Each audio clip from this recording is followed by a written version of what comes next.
Few parables are as known and celebrated as much as that of the prodigal son.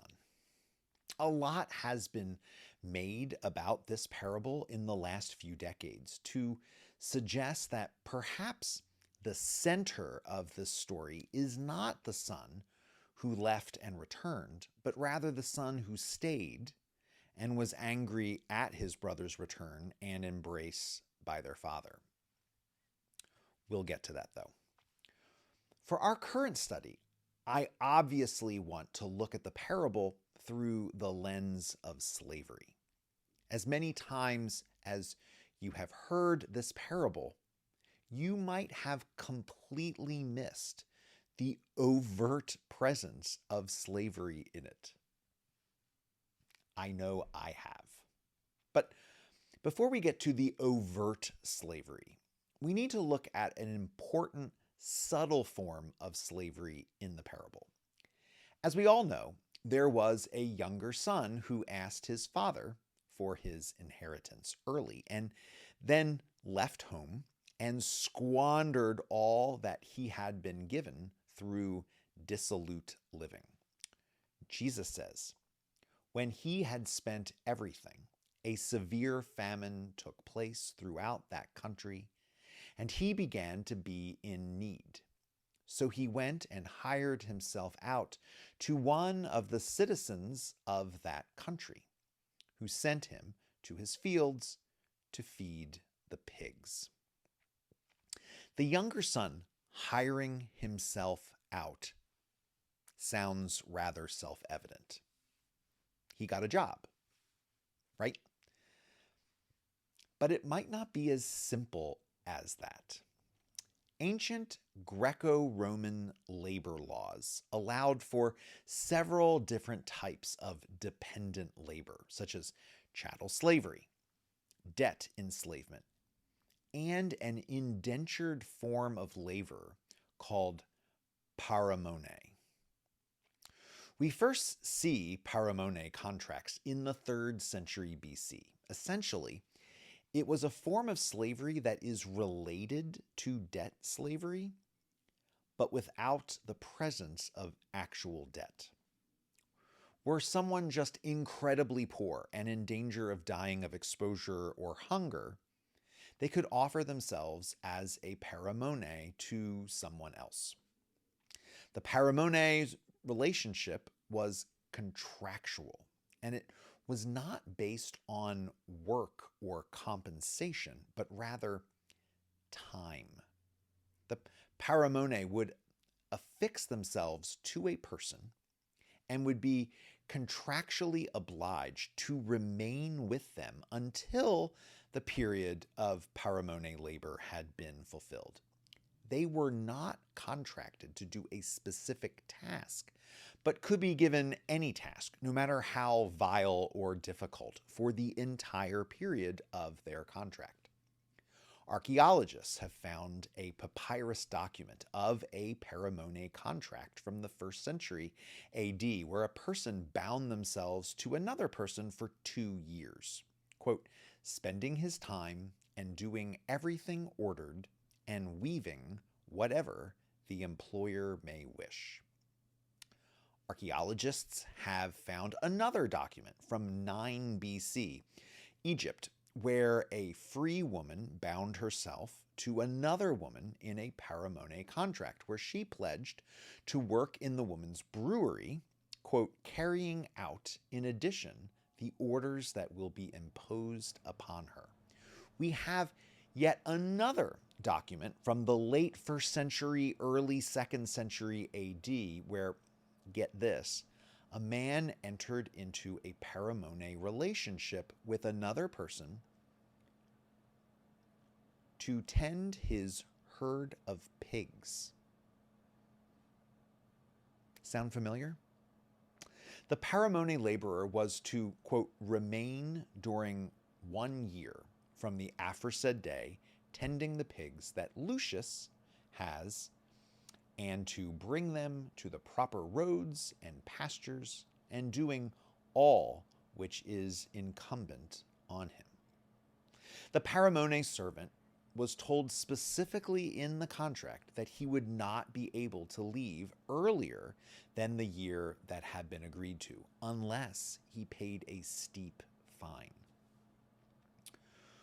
When biblical scholars look at the prodigal son, destitute and hungry during a time of famine, and attaching himself to a pig farmer, some scholars think that what Jesus had in mind here is that the prodigal had become a paramone. One of the shocking elements of this parable is that the prodigal was specifically tasked with caring for pigs, swine, which, of course, was considered absolutely non-kosher. Jews were not to even touch pigs, ever.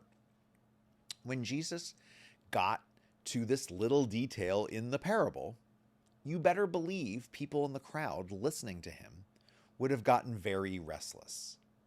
To have to tend pigs was about as shameful an occupation as one could imagine in first century Judea. Was a paramone technically a slave? Not really. They were forced to do whatever the master wanted for as long as the contract stated, but they were still considered a person. They were not owned body and soul by the holder of the contract. It wasn't good, and it certainly wasn't considered an honorable and acceptable place in society, but sometimes you gotta do what you gotta do, right? But it is related to slavery. It was a lesser form of slavery, sure, but still in the slave family. In Xenophanes' book, The Ephesian Tale, he tells the story of a fictional man, Habrocomes, who found himself destitute and separated from his wife, who became a paramone to a quarry owner. The work was backbreaking and miserable, and so, before the contract was up, by night, he slipped down to the docks and got on a boat to go off and search for his wife. So the idea that someone would run away from their contractual obligations under paramone wasn't far-fetched. And it's not far-fetched in the parable of the prodigal son either, who came to the realization that his father's hired hands, perhaps also paramones, had it better than he did. So he leaves the pig farmer and goes home, resolved that he will not be at home as a son, but as a hired hand, a paramone. He is destitute and in danger of starvation, and so he decides that he needs a better option. He doesn't think that the son option is open to him any longer, and so he goes for paramone. So here's the subtle presence of slavery in this parable. The prodigal son, when he left home, might have become a paramone, which was slavery light. And when he came home, he resolved to become a slave light again. Now, on to the more overt references to slavery. When the son returned, his father saw him coming from far off. He, quote, ran and put his arms around him and kissed him. This would have been another shocking element to the parable for the original audience to swallow. An elder didn't run. That was considered inappropriate. The father didn't care about that, though. He had his son back. Quote, but the father said to his slaves, quickly, bring out a robe, the best one, and put it on him.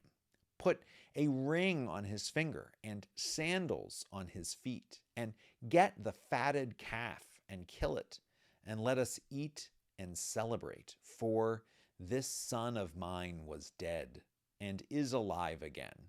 He was lost and is found. So the father had hired hands, perhaps paramones, and the father had slaves. But the real kicker in the parable is the reaction of the older son, the son who didn't ask for his inheritance early and ran off. When the younger son returns and the party kicks off, the older son is in the field working. He has no idea what's going on. You can almost smell the trouble from here, right? He asks one of the slaves, who tells him, "Your brother has come, and your father has killed the fatted calf because he has got him back safe and sound." He got angry. His father hears about his anger, and he comes out to tell him that it is actually good news that his brother has returned. The son says, "Listen, for all these years I have been working like a slave for you, and I have never disobeyed your command, yet you have never given me even a young goat so that I might celebrate with my friends. But when this son of yours came back, who has devoured your property with prostitutes, you killed the fatted calf for him." The thing that always gets me in this passage is the older brother saying, "This son of yours." He won't even identify him as his own brother. "This son of yours." But the thing that I've missed in over 40 years of reading this parable is the son also saying, "For all these years, I have been working like a slave for you." In the parable, the father obviously represents God. The younger son represents the people of God who were wayward and disobedient, and yet who have decided to come home. The older son is the people of God who were always faithful. They've always been true to God. They worked like slaves for God. See that? And yet the older son shows the jealousy that can erupt when people who just decided to be faithful get all the hoopla. "Hey, I've always been here. Where's my hoopla?" Again, we see the faithful people of God identified as those who labor like slaves for God. The total commitment and devotion is obvious, but such commitment and devotion can breed feelings of superiority and jealousy, as we see with the older brother.